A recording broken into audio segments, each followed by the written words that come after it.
வெள்ளிக்கிழமை அப்படின்னாலே சினிமா ரசிகர்களுக்கு ஒரு கொண்டாட்டம் அப்படின்னு சொல்லலாம். ஏகப்பட்ட தமிழ் படங்கள் ரிலீஸ் ஆகும். கடந்த வாரம் எடுத்துக்கிட்டோம்னா கிட்டத்தட்ட 7 படங்கள் வெளியானது. 7 படங்களில் சில படங்கள் வெற்றி அடைஞ்சிருக்கு அப்படின்னே சொல்லலாம். நல்ல பாசிட்டிவ் ரிவ்யூஸ் வந்துகிட்டு இருக்கு. ரப்பர் பந்து, கடைசி உலக போர் மற்றும் நந்தன்னு நல்ல பாசிட்டிவ் ரிவ்யூஸ் வந்துகிட்டு இருக்கு. மீதி படங்கள் எல்லாமே ஆவரேஜ் ஆகிருக்கு. அதே மாதிரி இந்த வாரமும் எடுத்துக்கிட்டோம் அப்படின்னா நல்ல ஒரு வெள்ளிக்கிழமை அப்படின்னு சொல்லலாம். ஏன்னா இந்த வாரமும் கிட்டத்தட்ட 6 படங்கள் வெளியாக போகுது. அப்படி வெளியாக போகிற 6 படங்கள் எது, எந்தெந்த நடிகர்கள் நடிச்சிருக்காங்க அப்படின்றத பற்றி தான் இந்த வீடியோவில் நம்ம டீட்டெயிலாக பார்க்க போகிறோம். இந்த லிஸ்ட்டில் ஃபர்ஸ்ட் படம் எது அப்படின்னா மிகப்பெரிய எதிர்பார்ப்பை ஏற்படுத்தி இருக்க படம் அப்படின்னு சொல்லலாம். கார்த்திக்கும் அரவிந்த் சாமியும் நடித்த மெய்யழகன் படம் தான். பிரேம்குமார் இயக்கத்தில் விஜய் சேதுபதியும் திரிசாவும் நடித்த படம் தான் 96. இந்த படமானது 2018ஆம் ஆண்டு வெளியானது. மிகப்பெரிய வரவேற்பு கிடைச்சது. 96 படம் வெளியாகி கிட்டத்தட்ட 6 ஆண்டுகளுக்கு பிறகு பிரேம்குமார் இயக்கக்கூடிய படம் தான் மெய்யழகன். இந்த படத்தில் நடிகரா கார்த்திக் மற்றும் அரவிந்த் சாமி முக்கிய கதாபாத்திரத்தில் நடிச்சிருக்காங்க. இவங்க மட்டும் இல்லாம ஸ்ரீதிவ்யா, ராஜ்கிரண் முன்னணி நட்சத்திரங்களுமே இந்த படத்தில் நடிச்சிருக்காங்க. இந்த படத்தோட ஆடியோ லான்ச் ஆனது சமீபத்தில் தான் பிரம்மாண்டமாக நடந்து முடிஞ்சது. இந்த படமானது செப்டம்பர் 27ஆம் தேதி வெளியாக இருக்கு. அடுத்த படமாக நம்ம சொல்லணும் அப்படின்னா இந்த படத்தை பற்றி பேசுகிறத விட இந்த படத்தோட மியூசிக் சும்மா நின்று பேசிக்கிட்டு இருக்கு அப்படின்னு சொல்லலாம். ஜூனியர் என்டிஆரோட தேவாரா.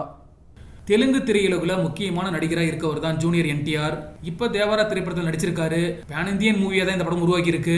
இந்த படத்தை கொரட்லா சிவா இயக்கி இருக்காரு. இந்த படத்துக்கு முக்கியமா ராக் ஸ்டார் அனிருத் தான் இசையமைச்சிருக்காரு. ஜான்வி கபூர் தான் என்டிஆருக்கு ஜோடியா நடிச்சிருக்காங்க. இந்த படத்துல சைஃப் அலிகான், பிரகாஷ் ராஜ், சைன்டாம் சக்கோ, ஸ்ரீகாந்த், கலையரசன் பல முக்கியமான நட்சத்திரங்கள் நடிச்சிருக்காங்க. யுவசுதா ஆர்ட்ஸ் மற்றும் என்டிஆர் ஆர்ட்ஸ் இணைஞ்சு இந்த படத்தை தயாரிச்சிருக்காங்க.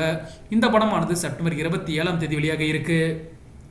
அடுத்த படம் பேட்டராப். பேட்டராப் அப்படின்ற ஒரு வார்த்தைக்கு அடையாளம் கொடுத்ததே பிரபுதேவா தான். ஸோ அவர் தான் இந்த படத்தில் ஹீரோவா நடிச்சிருக்காரு.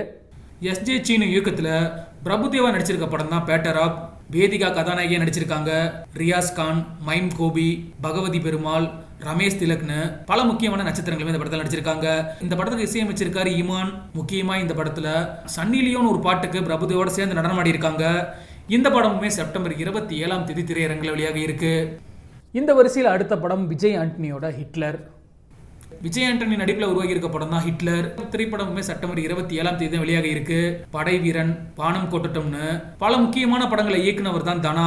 அவர் தான் இந்த படத்தையுமே இயக்கி இருக்காரு. இந்த படத்துல ரெடின் கின்ஸ்லி, விவேக் பிரசன்னா, ஆடுகளம் நரேன், இயக்குனர் தமிழ்னு எல்லாருமே இணைஞ்சு நடிச்சிருக்காங்க. இந்த வரிசையில கடைசி படம் அப்படின்னா சதீஷ் அவர்களுடைய சட்டம் என் கையில். சதீஷ் நாயகனா நடிச்சிருக்க படம் தான் சட்டம் என் கையில். இந்த படமே செப்டம்பர் 27ஆம் தேதி வெளியாக இருக்கு. மெரினா, வாகை சோடவா, தாண்டவம், எதிர்நீச்சல், கத்தின்னு பல்வேறு படங்களின் மூலமா கவனம் ஈர்த்தவர் தான் சதீஷ். நாய்சேகர் படத்தின் மூலமா தான் நாயகன் அறிமுகமாகி இருந்தாரு. இப்ப சட்டம் என் கையில் படத்திலையுமே ஹீரோவா நடிச்சிருக்காரு. இதுல சமந்தா, அஜய் ராஜ், வித்யா பிரதீப், மைம் கோபி, ரித்விகா தமிழ்ச்செல்வி, பாவா செல்லதுரை, வெண்பா, ஜீவா, ரவின்னு பல முன்னணி நட்சத்திரங்களுமே இந்த படத்தில் நடிச்சிருக்காங்க.